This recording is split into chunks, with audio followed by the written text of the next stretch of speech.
On the news tonight, President Buhari commissioned newly procured NPF operational assets, says all eyes are on the police to foster a credible election.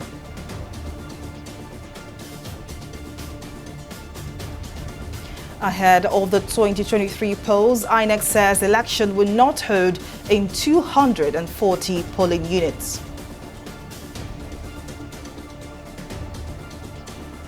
And Minister of Information Lai Mohammed mocks embassies over Abuja travel advisories. Well, many thanks for joining us on News Now. I am Folashade Ogurinde. As the 2023 general elections draw closer, insecurity has become a critical point of public discourse. To this end, President Buhari says all eyes are on the police to foster a credible general elections. The president made this known on Monday when he commissioned the newly procured NPF operational assets, vehicles, crowd control and anti-riot equipment at the force headquarters in Abuja. Explaining that the eyes of the nation and global community are on the Nigeria Police Force and all law enforcement agencies. The president said that he has significantly accomplished plans to reposition the police and expects that the incoming administration will sustain his initiative. President Buhari, who was briefed on Friday by the Inspector General of Police, Alkali Baba, on the Operation Order and Action Plan for the polls, expressed confidence in the level of preparedness of the police for the exercise. I note the remarks of the Inspector General of Police that the acquisition of the assets being commissioned today was in furtherance to the broad plans of adequately and appropriately equipping the Nigerian police towards guaranteeing a stable internal security order and embracing peaceful, secure, and credible 2023 general elections.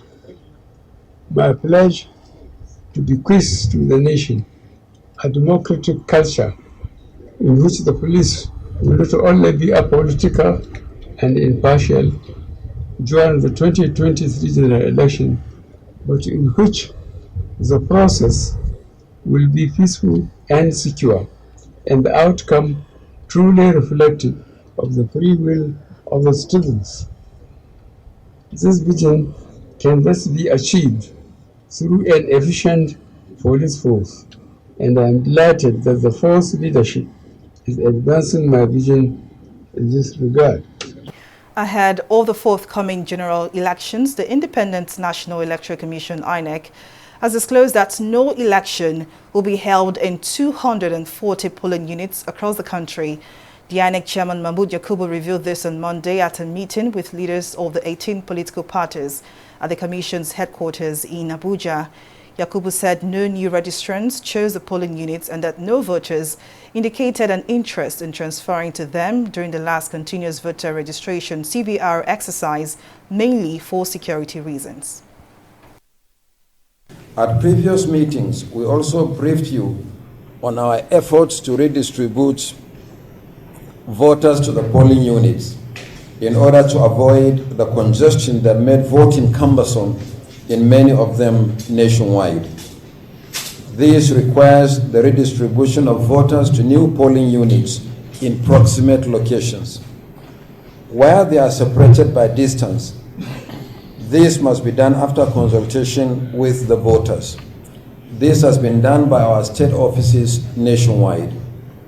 However, there are 240 polling units without registered voters spread across 28 states and the Federal Capital Territory. They range from 1 polling unit to 12 polling units in each state and the FCT, except Taraba and Imo states with 34 and 38 polling units respectively. No new registrants choose the polling units and no voters indicated interest to transfer to them during the last continuous voter registration exercise, mainly for security reasons. This means that no elections will be held in these polling units. Speaking further, Yakubu said the commission will send text messages to voters who have been moved to new polling units, adding that it allocated voters from overcrowded polling units to less congested ones to ease the voting process. The commission is making available to Nigerians a comprehensive list of these polling units by name, code number, and their locations by state, local government, and registration areas. With this development, the number of polling units where elections will hold nationwide on 25th February 2023 and 11th March 2023 is now 176,606. All voters who have been assigned to new polling units will receive text messages from the Commission indicating their polling units. We have also compiled the register of such voters, and our state offices will give it wide publicity, especially for those who may not have provided their telephone numbers during voter registration or those whose numbers may have changed. Well, to speak more on INEC's preparedness for the 2023 election, Omori Aigbe, Policy and Management Specialist at Center for Democracy and Development, West Africa, joins me now. Thank you very much for joining us. Now, the INEC chairman has just disclosed that no election will be held in 240 polling units across the country. Now, how important is this development in the grand scheme of things? Thank you for having me. I think this is as a result of planning. This is as a result of good planning. In fact, this is foresight, and this is part of what we've continued to commend INEC for giving information ahead of time. 240 is small, but it's significant. It matters because of the consequence. If there are going to be voters in those polling units, they needed to know that there won't be polling in those polling units, and it's very credible that we are knowing now, even though it's just about 10, 11 days to elections, and it's good we know. It's really commendable. Has prepared for a credible election, especially if you consider the rising spate of insecurity and targeted attacks on the umpires facility. So, I mean, can you repeat the question? I didn't get the first line. Now, I was asking you, how well do you think INEC has prepared itself, especially when you consider the repeated attacks on the umpires facility? Okay, thank you. So the thing about the attacks on those facilities, these are not the major sensitive material of INEC have truly not been imparted. What has been imparted are basically the offices and the non-sensitive materials, including the ballot boxes, which can be replaced, and of course the cubicle, which can also be replaced, or the furniture in those offices.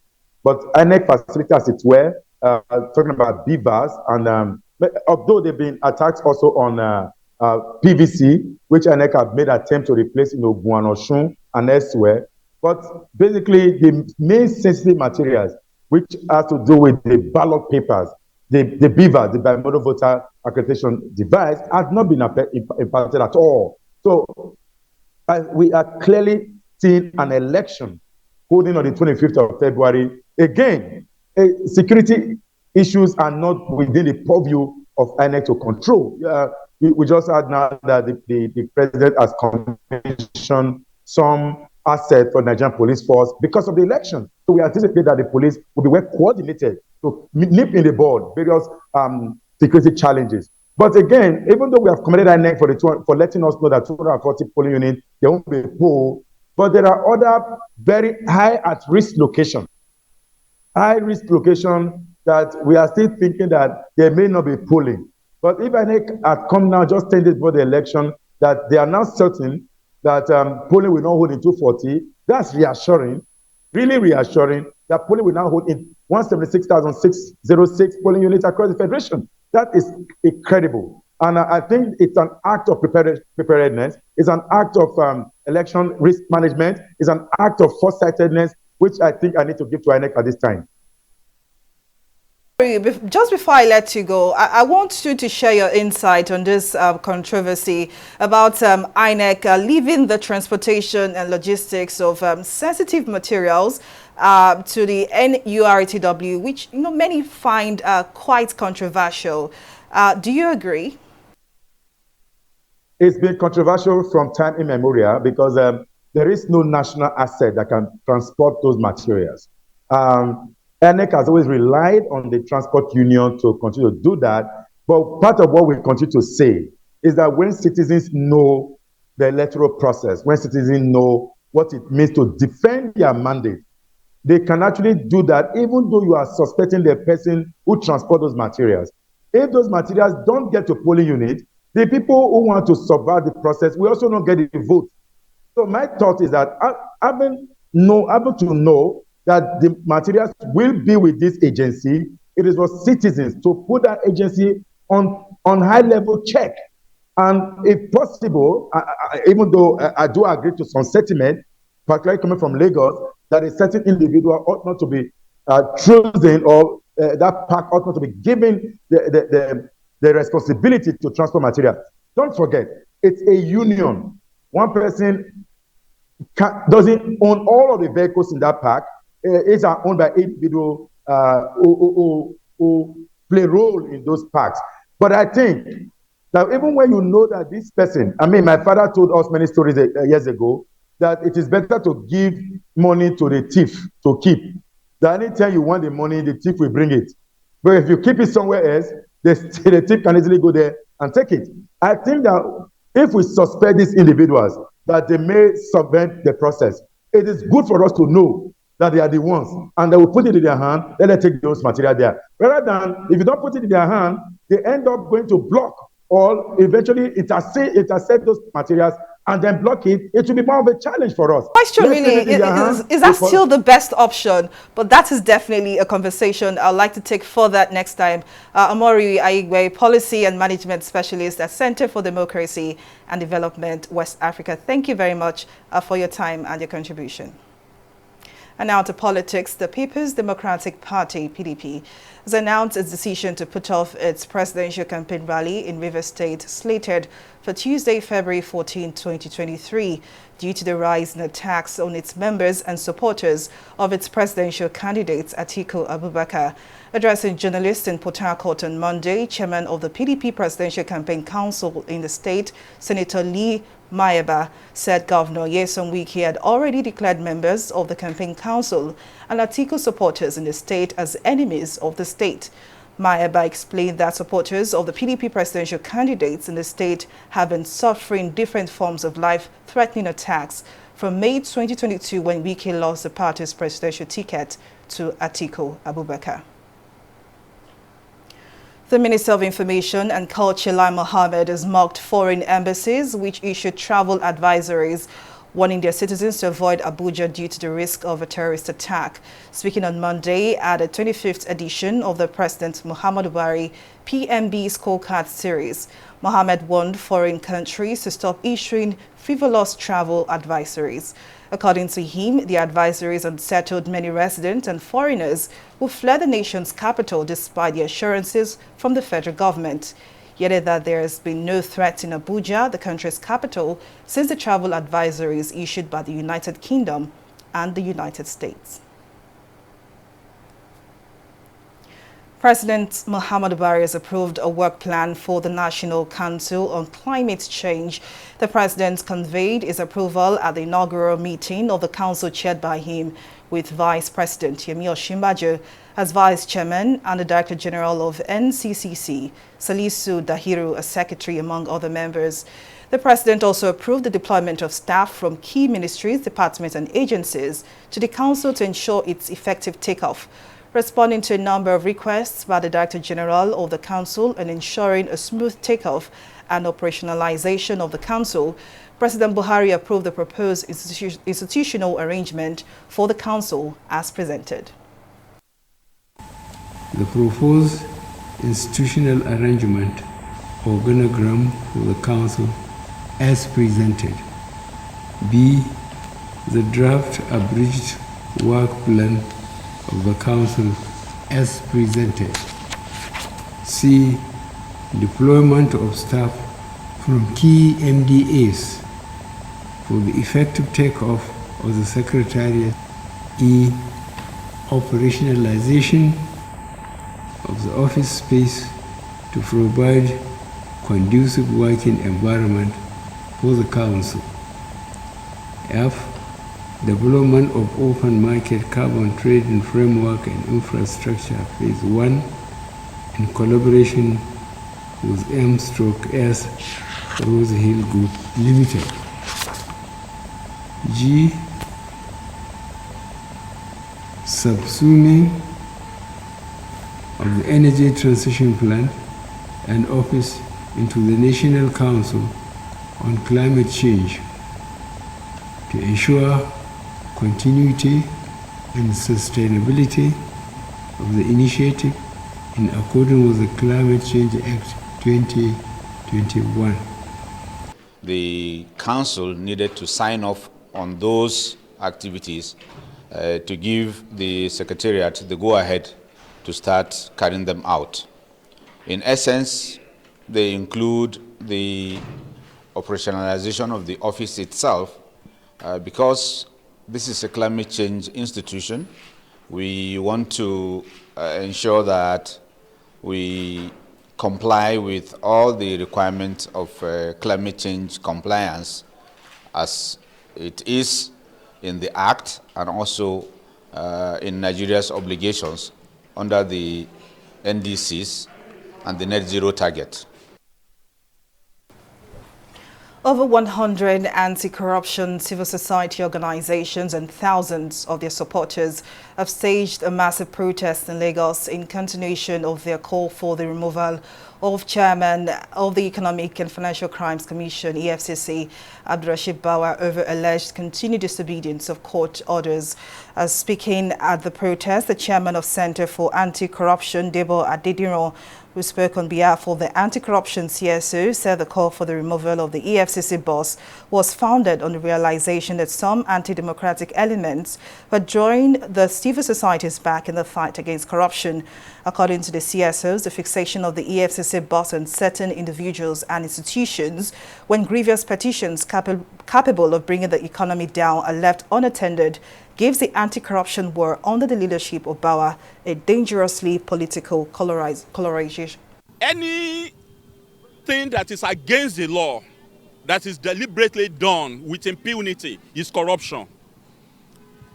It doesn't matter how you feel about a case. Even if it's a drunken judge that gives a verdict on any issue that you took to the court, you are bound to obey the court order. And we have, for several years, criticized the military, regimes and civilian administrations that have ruled us with impunity. Impunity comes in when the court is no longer seen as an arbiter, between the people and the provisions of the extant laws. If we are calling for rule of law, it means that we must be accountable. If a competent court of jurisdiction has given an order, it goes on the person that such order is given against to respect that order, because he is also representing the government. By representing the Economic and Financial Crimes Commission, it shows that he is a government appointee. And we are saying that, look, government people must also respect the orders of the court, or else our country will become a state of anarchy. Chairman of EFCC, one of the institutions that is expected to assist us to tame the problem of corruption, being indicted by the courts, and unfortunately, he kept disobeying court orders. The last time the court said he should be remanded in prison custody for court contempt. The man kept on doing his work as business as usual. We are saying, as Democrats, the courts must be respected. And still in Lagos, the state government has ordered a coroner's inquest to ascertain the cause of death of Whitney Omodisola Adeniran, a 12-year-old student of Chrisland School, who died last Thursday. The Lagos State Attorney General and Commissioner for Justice, Miyosore Onigbanjo, gave the directive in a statement on Monday. He said a coroner's inquest has been requested in line with Section 14 and 15 of the Coroner's Systems Laws of Lagos State 2015 to determine the cause and circumstances of death. The Commissioner explained that as a government, the security and well-being of citizens are of utmost importance, while assuring the public that everything will be done to ensure that the cause of death is known. To enlighten the general public on the outbreak of the diphtheria infection, which has seen a steady rise in cases in the country, the Nigeria Center for Disease Control, NCDC, has held the first edition of a webinar termed the Diphtheria Webinar on the re-emergence of diphtheria outbreak and the need to improve surveillance. Speaking at the webinar on Monday, NCDC Director General Ifedayo Adetifa said the agency is mandated to establish and support specialized reference laboratories as partners, especially in areas prone to the epidemic or pandemic.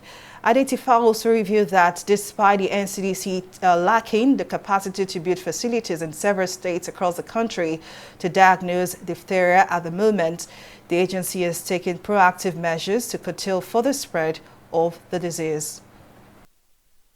The good thing is that compared to, say, last year, at least from January this year, we've put in place quite efficient third-party logistics system to transfer specimens. And so far, specimens have reached, specimens picked up in the morning or early afternoon of any day have reached our lab in Abuja on the same day.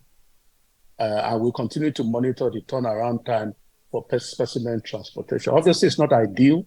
It's not the same as testing right in the facility, but as a stopgap measure while we expand capacity and then map states of the country to labs that are in their region, this is the measure this is the stopgap measure that we have. But as we speak, we are expanding. I think another lab for testing will open in Kano today, and we are actually planning to expand more. We'll take a break here, but still to come. Nigeria's crude oil production hits one-year high in January. Details of the story and more right after this break.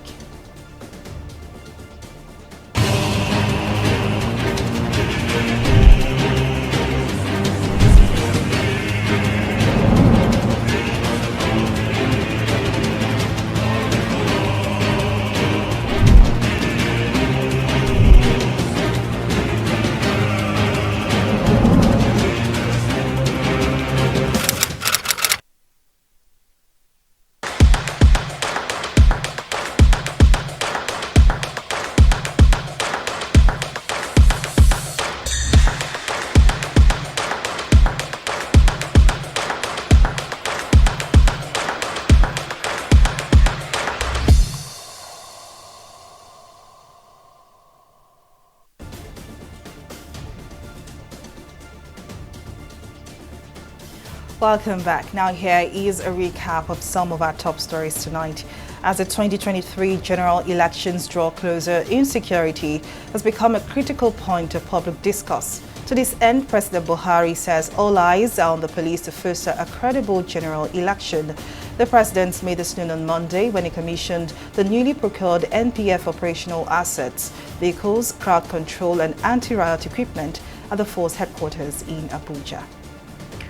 We also told you that ahead of the forthcoming general elections, the Independent National Electoral Commission, INEC, has disclosed that no election will be held in 240 polling units across the country. The INEC chairman, Mahmood Yakubu, said no registrants chose the polling units and that no voters indicated an interest in transferring to them during the last continuous voter registration CVR exercise, mainly for security reasons. In case you missed any of our news bulletin, or for more updates, you can catch us on Limex World TV or log on to our website on www.tv360nigeria.com. You can also follow us on our social media platforms on Twitter, Instagram and YouTube at TV360 Nigeria. On Facebook, we are TV360 Online.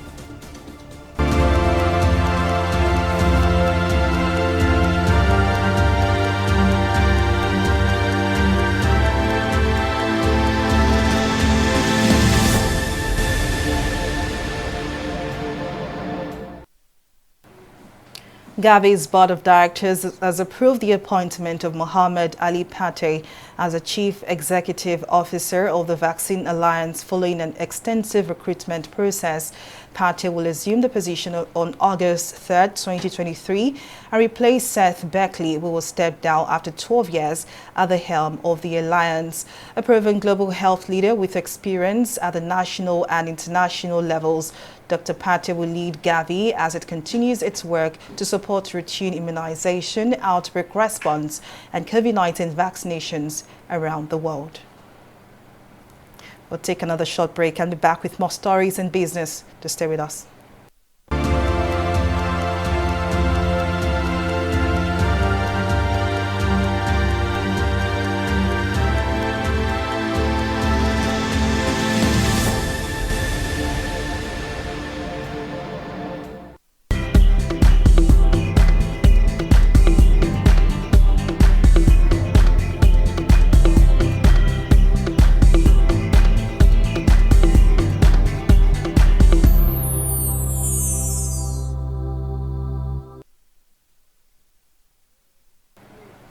Welcome back. Mary Kanu is on standby to bring us the latest in the world of business. Mary, what's the latest? Thank you, Folashade. Hello and welcome to Business News. Crude oil production in Nigeria increased to 1.2 million barrels per day in January 2023.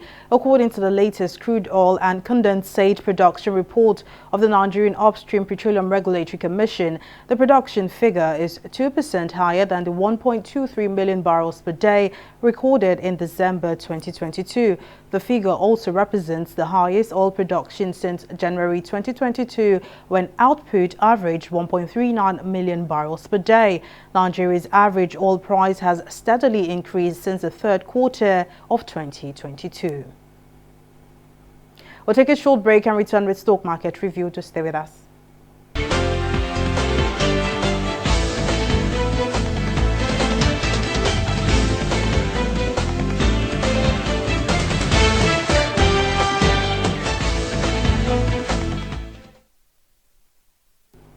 The Nigerian equities market appears to have defied the high volatility in the system to gain 0.07%, that is 54,364 basis points. Market capitalization rose to 29.61 trillion naira as the market's continuous growth takes investors by surprise in the midst of the conundrum of the CBN's redesigning of the naira and fuel scarcity, which have heightened anxieties. Now, despite all of these, 17 equities made gains against 9 losing equities amidst the fuel scarcity which has hit the country. We see two oil and gas giants, Cornell and MRS, record the most gains to top the gainers counter. Now, at the close of trading, today's data shows 20% decline in volume and 41% decline in turnover. Now, let's switch to some select global stocks. While Asia's Nikkei is trading down, it's a good trading day for investors in the US and UK as stocks are rising, helping investors regain their footing. And that's how we can see the FTSE and Dow Jones trading up at 0.83%